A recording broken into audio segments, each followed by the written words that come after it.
हज भी कीती जांदे हो ते लहू भी पीती जांदे हो। हज भी कीती जांदे हो ते लहू भी पीती जांदे हो।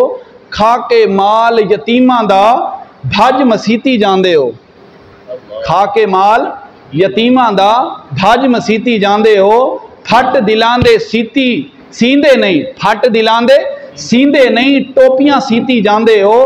छुरी ना फेरी नफ्सां ते, अपने आप नू अपने नफ्स नू किसे काम तो नहीं रोकिया। छुरी ना फेरी नफ्सां ते दुंबे कीती जांदे हो। दिल दे पाक पवित्र हुजरे भरी पलीती जांदे हो। दिल दे पाक पवित्र हुजरे भरी पलीती जांदे हो। फर्ज भुलाए बैठे हो, नफलां दीती जांदे हो। दसो ना हजरत जी, दसो ना कुछ हजरत जी, एक की कीती जांदे हो। कि वो एक मिसाल के साथ मैं आपको वाज़े करता हूं।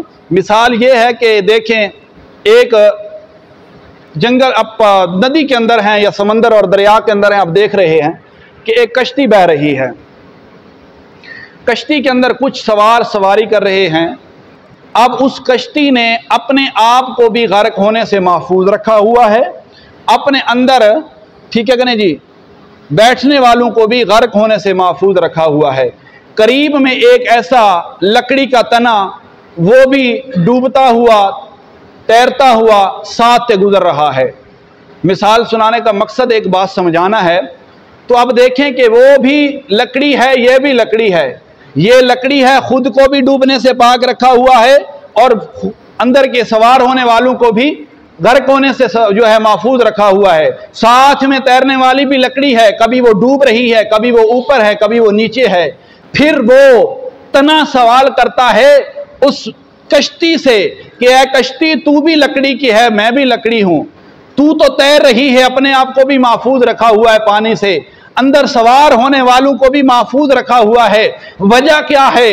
अब कश्ती जवाब देती है, वो कहती है कि ऐ लकड़ी, तू तो फकत कहीं से कट के आके तैर रही है, लेकिन जो मेरे मराहिल हैं वो बहुत ही दर्दमंद हैं, बहुत ही दर्दनाक मराहिल हैं। मुझे काटा गया, फिर मुझे खुश्क करने के लिए धूप और छांव के अंदर रख दिया गया, फिर मेरे सीने पे आरे चला दिए गए, फिर मेरे तख्ते निकाले गए, फिर मुझे शिकंदू के अंदर जकड़ा गया, फिर मेरे अंदर कील ठोके गए। और जिस वक्त कील ठोक कर मैं मुकम्मल हुई तो मैं इतने मराहिल से गुजर कर आज अपने आप को भी महफूज किए बैठे हूं। आज मैं अपने अंदर सवार होने वालों को भी महफूज किए बैठे हूं। मैं बात जो कर रहा हूं ये है कि हाजी हजरात जब जाते हैं वहां पर क्या करते हैं, वो अरफात का मकाम है, वो मिना का मकाम है, वो मुजदलिफा का मकाम है, वो ठीक है करें जी खाना काबा के गिर्द चक्कर लगाने का मकाम है, वो सफा मरवा के दरमियान साई करने का मकाम है। जितने भी मराहिल हैं वो तमाम के तमाम मराहिल गुजारने के बाद, उन्हें अबूर करने के बाद रब ताला उन्हें यह मकाम अता फरमा रहा है। फरमाया जो हाजी होगा कल बरोज़े क़यामत मैं उस शफात की वजह से, उनकी शफात करने के सदके उसके खानदान के 400 इफराद को जन्नत के अंदर दाखिल फरमाऊंगा। यह मकाम क्यों मिला? उसने सौबतें बर्दाश्त की हैं, उसने तकलीफ़ें बर्दाश्त की हैं, उसने परेशानियां उठाई हैं उस लकड़ी ने, तो अल्लाह ने उसको ये ताकत दी है, खुद भी तैर रही है, अपने अंदर आने वालों को भी वो महफूज किए बैठी है। तो अल्लाह ताला के हुक्म पर जिन्होंने ये तकलीफ़ें बर्दाश्त की हों, रब ताला उन्हें फिर ये मकाम अता फरमाता है कि रब ताला उनकी भी बख्शिश फरमाता है और उनके साथ चलने वालों की भी रब ताला बख्शिश फरमाता है। लेकिन हाजी बन कर रहे, हाज करने के बाद फिर हाजी अपने आप को लिमिट से बाहर ना निकाले। वो एक बुजुर्ग के चंद शेर हैं, मैं सुनाता हूँ।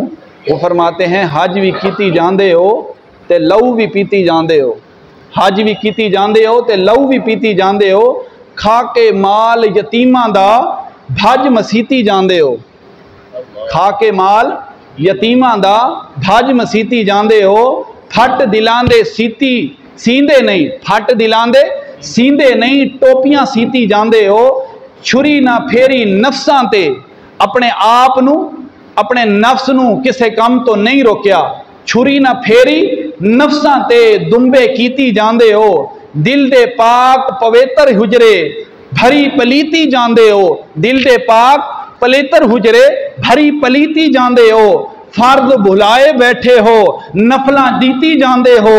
दसो ना हजरत जी, दसो ना कुछ हजरत जी, एक की जांदे हो। फिर वो हज नहीं है कि यतीमों का माल खाकर, बहन का माल खाकर, भाई का माल खाकर, दूसरों का हक ना देकर तुम हज करने चला जाओ और फिर कहे मैं हाजी हूं, मैं बख्शा गया हूं। ऐसे नहीं होगा। पहले उनका जवाब देना होगा।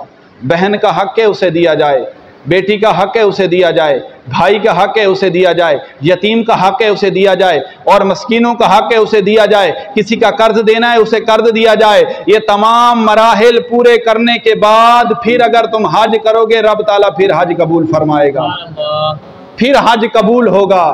ये नहीं है कि जेब के अंदर, पॉकेट के अंदर हराम की मड्डी डालकर फिर तुम कहो हज पे जा रहे हैं, गुनाह बख्शवा के आ जाएंगे।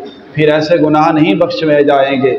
ये तो और तुम अपने आप को दलदल के अंदर घसीट रहे हो, धकेल रहे हो अपने को। अपने अंदर तब्दीली लाना होगी।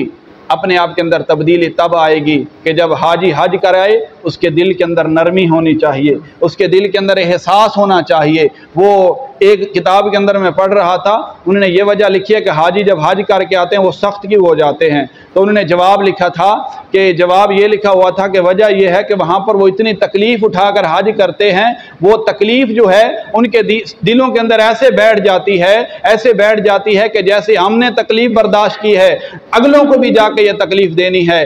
फिर अल्लाह के नबी अलैहिस्सलाम के ग़ुलामों, फिर नीचे उन्होंने जवाब लिखा है कि अगर कोई ऐसा नज़रिया लेकर अपने आप को सख्त करके लोगों के साथ मेल जोड़ रखता है, ताल्लुक रिश्ता नाता जोड़ता है, तो फिर उसका कोई हज नहीं है। उस तकलीफ को, उस परेशानी को अपने अंदर जज्ब करके, सब्र करके, अल्लाह की रजा की खातिर अगर उसने हज किया है, यहां आकर उसका दिल मोम हो गया है, तो वजह यही है कि उसका दिल मोम इसलिए हुआ है। हज करने के बाद मदीने शरीफ क्यों आते हैं हाजी? इसलिए आते हैं कि मदीने में अल्लाह ताला ने बरकतें और रहमतें रख दी हैं।